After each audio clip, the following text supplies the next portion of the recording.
Hello, you're very welcome. My name's Anand, and I'm going to explore the fifth meditative style with you. So if you're new to this channel and you're wondering what am I talking about, I'm talking about 6 styles of meditations. And if you're a regular to the channel, it's great to see you. And today I'm going to share this fifth meditative style, which are sensory meditations. So before I go into those, my name's Anand. I'm an emotional wellness coach and I support those weighed down with inner struggles so that they can uncover their inner richness. And I combine this with coaching and with meditation, depending on the situation. But I have found that for me, meditation opened that doorway so that I could start to experience transformation. And sensory meditations are such a wonderful, easy way to access our inner self. And what they are is they use a sense, any one of the 5 senses, as a vehicle to help you to become more aware, to go inward. So when we think of the 5 senses, we think sight, sound, smell, taste and touch. And I've talked previously about the Book of Secrets, and they really are a treasure trove of sensory meditations, but there are a huge amount of sensory meditations. So any guided meditations that have visualization, sound meditations, sound baths, just trying to think all the different kind of sound ones that again bring us into a space of relaxation and awareness. Chanting is another one, using a mantra. So again, it's a sound, but accessing it through a different way. Looking meditations, eating meditations. Eating itself becomes a meditative practice, which is not something we normally associate. But when we bring presence to our eating, something very powerful can happen. We start to become aware of ourselves. We slow right down. And then any touch meditation. And so Tantra itself, although has the connotations of sexuality, it includes everything. Sexuality is one part of it, but it includes all of our senses. So any touching meditations would come under a sensory meditation. And then anything that involves smell. So if you're in your garden or you're somewhere very beautiful, use that as a means to move into an aware meditative space, allowing that sense of smell going up into your nose, filling you within, and see what happens. So you can use anything. So what we're going to do today is we're going to do a looking meditation. So I invite you to pick an object to use to look at. And before I go into the actual technique itself, just something to consider. How deeply do you look? Whether it's with a beloved, whether it's with a friend that's, now I don't mean staring, I mean look. The staring where like this, that will freak anyone out. But to look, to really see, or at nature, or on your way to and from work, how much do you actually look? Or how much do you just move so quickly that you don't receive anything? This is a fantastic technique that will help you to look, and as you look, you fall into yourself. So there's 3 parts to this meditation. I've picked a stone. I picked this up at the beach. I'm a bit of I love rocks. So we're going to look at the object in its parts. So if you want to pick a bowl, a flower, just select something. And we will only focus on this one object. We'll look at it in its parts, then we'll look at it as a whole, and then we use the act of looking to go in. So get comfortable. I'm going to read a few little instructions. This is a Book of Secrets method, and it's number 31, and it's look at an object as a whole. And the sutra says, look upon a bowl without seeing the sides or the material. In a few moments, become aware. So here we're going to use our sense of seeing, or our sense of looking, as a springboard to awareness. So for the first few moments, we're going to look at the parts of an object. So sitting relaxed with the object you've chosen, consciously look at this object. So this is not about analysing or thinking. You're just looking at all parts of the object. So I'm going to look away at the camera for a moment and let your eyes move all over the parts and fragments of that object, its material, its detail, and be aware that as your eyes move from one part to the next part, a previous part is lost again. So just noticing when you're looking. So here I am, I'm looking at the stone and I'm looking at the side of it. And I'm looking in a way that I'm not thinking, oh, there's a stone, its colour, I'm not doing any of that. I'm just looking with no words, just looking at the side. Now I'm looking at the front of it.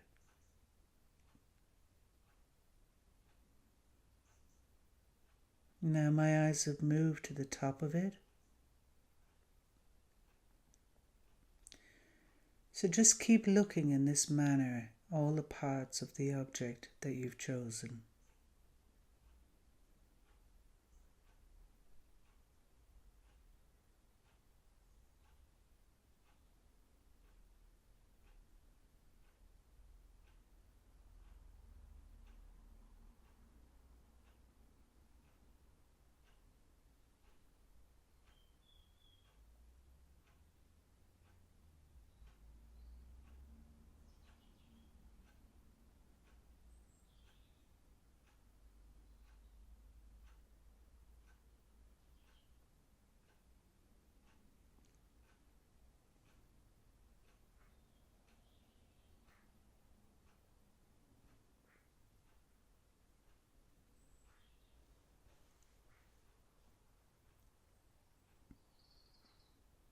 And just being aware that when you look at one part of it, the other part no longer is available to you in the same way. It's like it's gone.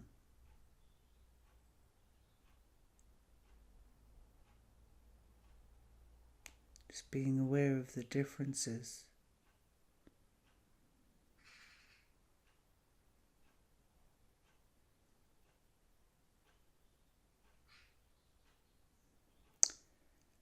And Osho says on this, I can look from this side and then move. I look at A, then B, then I look at C, and go on moving.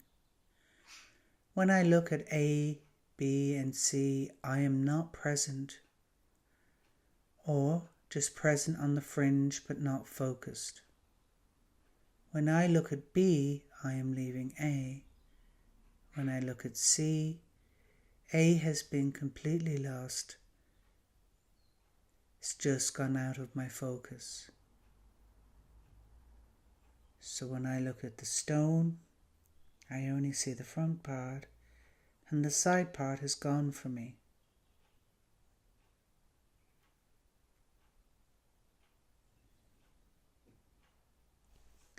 And now, what we're going to do is we're going to look at the object as a whole. So now stop the movement of your eyes and look at the object as a whole. Take it as a whole. Do not look at the different details or the material.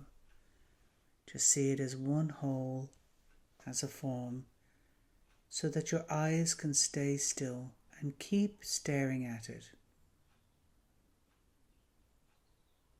If you're doing this with a person, get their permission to stare at them.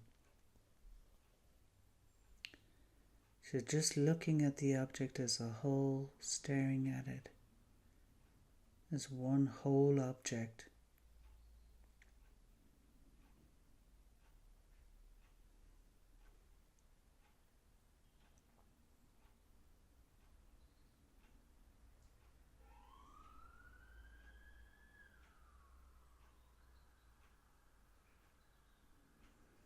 Ensuring that your eyes don't move from place to place, keep staring at it as a whole.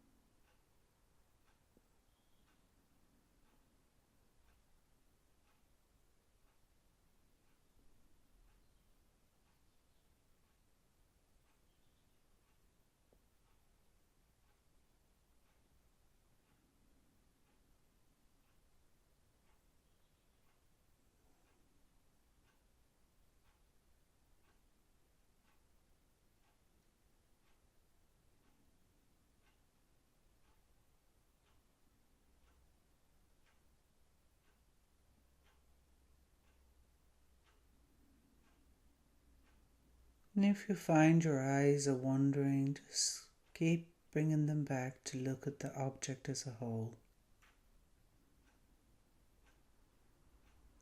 Seeing it as one unit.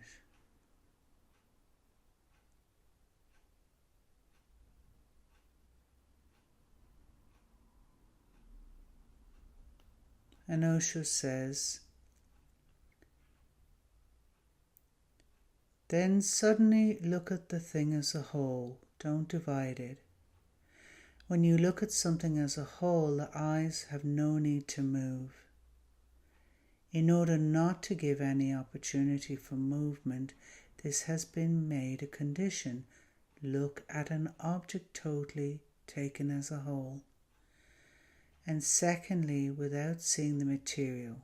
If the bowl is of wood, don't see the wood, just see the bowl, the form.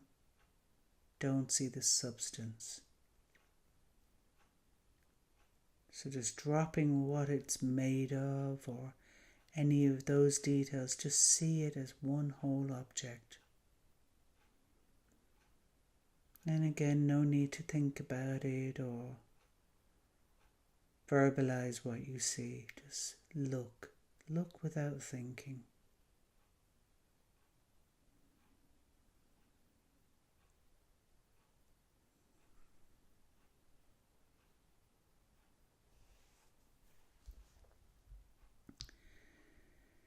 And now, for the third step, remaining with the whole, become aware of yourself.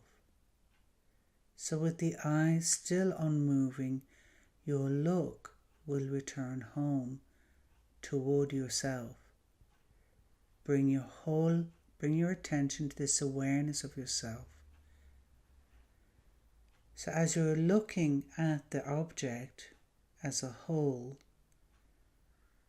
start to observe or notice who's observing the stone or object. And look within. So as you look at the object, you're seeing who is looking at the object.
And Osho says, remain with the whole and the form.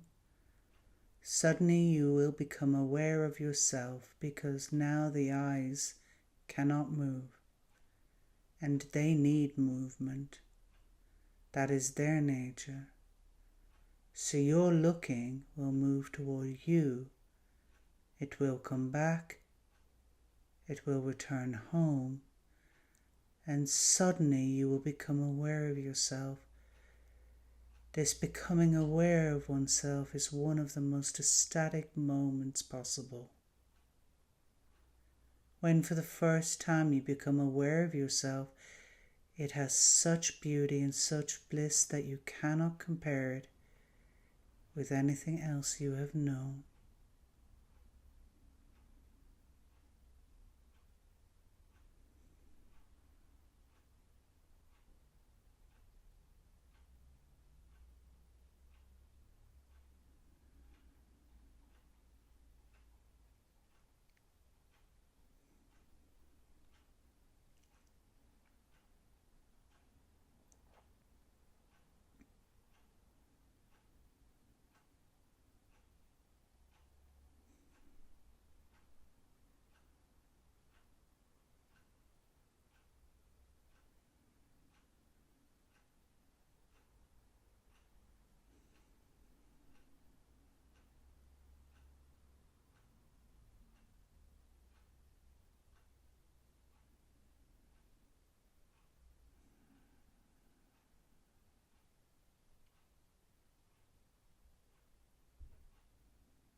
And now you can slowly withdraw your attention. You're looking from the object.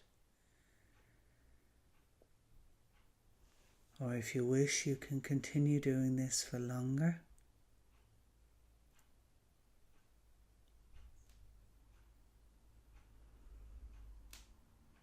And you can try this anywhere, in nature, with a loved one. And Osho says, and I love this, what he says, really, for the first time you become yourself. For the first time you know who you are. Your being is revealed in a flash. You can do this when you're traveling to work, at a meeting, in nature, looking at the moon, looking at the stars. Wherever feels comfortable for you, start to look and see where it takes you. Thank you, and I will see you next week to share the 6th and final meditative technique. Bye-bye.